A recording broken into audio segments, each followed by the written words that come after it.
Hanamkonda additional collector Venkatareddy అవినీతిపై ACB దృష్టి సారించింది.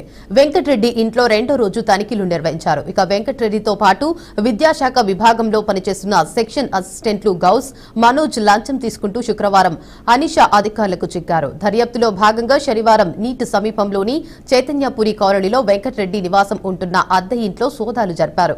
ఇక 30.30 లక్షల నగదు లభించిందని అనిషా డీఎస్పీ సాంబయ్య పేర్కొన్నారు. మరోవైపు ముగ్గురు నిందితులకు కోర్టు రిమాండ్ విధించింది.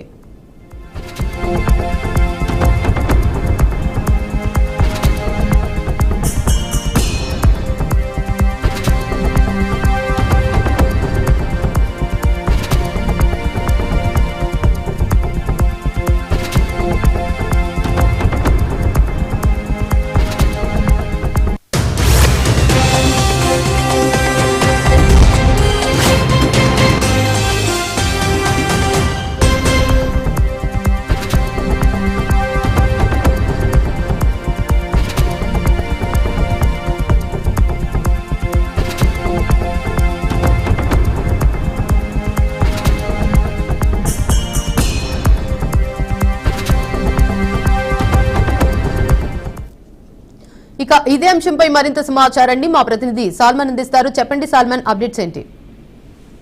Thank you Devika. వరంగల్లో అవినీతి అధికారి అయితే ఏసీబీ అధికారులు అయితే రెడ్ హ్యాండ్ గా పట్టుకున్నారు. దీనికి సంబంధించి అడిషనల్ కలెక్టర్ గా విధులు నిర్వహిస్తున్న వెంకటరెడ్డి గతంలో జనగామ ఆర్డీఓగా పనిచేశారు. అదేవిధంగా సూర్యాపేటలో కూడా విధులు నిర్వహించారు.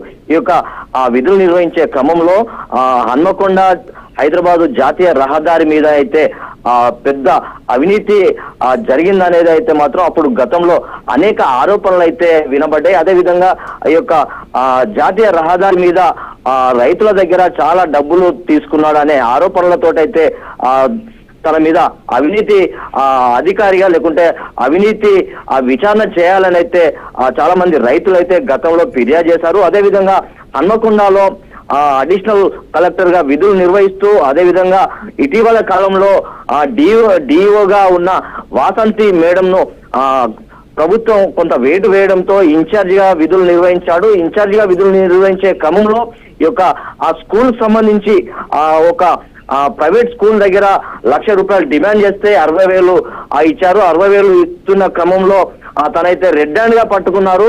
ఏసీబీ అధికారులు అంటే ఆ కలెక్టర్ కార్యాలయంలోనే రెడ్ హ్యాండ్ గా పట్టుకోవడంతో అక్కడ అధికారులు అయితే కంగుతిన్నారు. అంటే నిత్యం రద్దీగా ఉంది ఈ యొక్క కలెక్టర్ కార్యాలయంలో ఈ యొక్క వెంకటరెడ్డి రాసలీల అంటే ఆ యొక్క వెంకటరెడ్డి అయితే ఖచ్చితంగా 60,000 తీసుకుంటుండగా అధికారులు అయితే పట్టుకున్నారు. వెంకటరెడ్డితో పాటు మరొక ఇద్దరి జూనియర్ అసిస్టెంట్, సీనియర్ అసిస్టెంట్ వారిని కూడా అదుపులోకి తీసుకున్నారు. విచారణ చేసే క్రమంలో తన యొక్క ఇంట్లో సుమారు 30 లక్షలకు పైగా నగదు దొరికాడు. అదేవిధంగా కొంత బంగారం దొరికాది. ఏకకాలంలో హైదరాబాద్ నాగోల్లో అదేవిధంగా హన్మకొండలో ఇంట్లో కిరాయిన 30 లక్షలకు పైగా అదేవిధంగా బంగారం అయితే అధికారులు అయితే సోదాలు నిర్వహించారు. పలు డాక్యుమెంట్లు అయితే తీసుకున్నారు. అదేవిధంగా రైతుల నుంచి అయితే ఈ యొక్క గ్రీన్ ఫీల్డ్ రైతులైతే కలెక్టర్ కార్యాలయం ముందైతే సంబరాలు చేసుకున్నారు. స్వీట్లు పంచుకొని టపాసులు అయితే కాల్చారు. అవినీతి అధికారి రైతుల ఉసురు తాకిందని అయితే రైతులైతే సంతోషం వ్యక్తం చేస్తున్నారు. అదేవిధంగా మనం చూసుకున్నట్లయితే ఈ యొక్క సిఎంఆర్ రైస్ మిల్లులకు సంబంధించి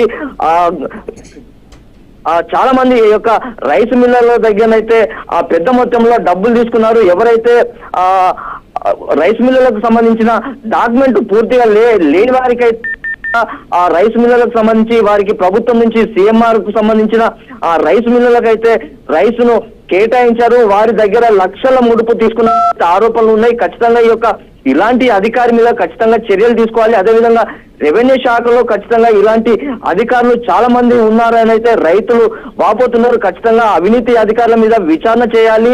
ఖచ్చితంగా రైతుల ఉసురు తాకిందని అయితే సంబరాలు అయితే చేసుకుంటున్నారు. వెంకటరెడ్డితో పాటు మరికొంతమందిని కూడా విచారణ చేసే అవకాశాలు ఉన్నట్లయితే సమాచారం ఉంది. ఖచ్చితంగా ఈ యొక్క వెంకటరెడ్డితో పాటు జూనియర్ అసిస్టెంట్ గా ఉన్న గౌసుద్దీన్ అదేవిధంగా మనోజ్ అయితే ఏసీబీ అధికారులు హన్మకొండలో ఏసీబీ కార్యాలయంలో హాజరుపరిచారు. దీనికి సంబంధించి ఖమ్మం జైలుకి అయితే తరలించారు. 19 వరకు యొక్క రిమాండ్ లో ఉన్నట్లయితే మనకు సమాచారం ఉంది. ఖచ్చితంగా అవినీతి అధికారులు లక్షల జీతాలు తీసుకొని ప్రజలకు సేవ చేసిన సేవ చేసే ఈ యొక్క అధికారులు ఈ యొక్క లంచాలు తీసుకుంటూ కోట్లకు పరిగెత్తుతున్నారైతే ఆరోపణలు ఉన్నాయి. ఖచ్చితంగా ఇలాంటి అధికారుల మీద చర్యలు తీసుకోవాలి. ఖచ్చితంగా ప్రభుత్వానికి లేకుంటే ప్రజలకు వారధిగా ఉండవలసిన వీరు ప్రభుత్వం జీతాలు తీసుకుంటూ ప్రజల సొమ్మును కూడా లంచాల కొద్దీ డిమాండ్ చేస్తున్న వారిని ఖచ్చితంగా చర్యలు తీసుకోవాలని అయితే ప్రజలు ప్రజా సంఘాలు అయితే డిమాండ్ చేస్తున్నారు. Devika, right, thank you for the update Salman.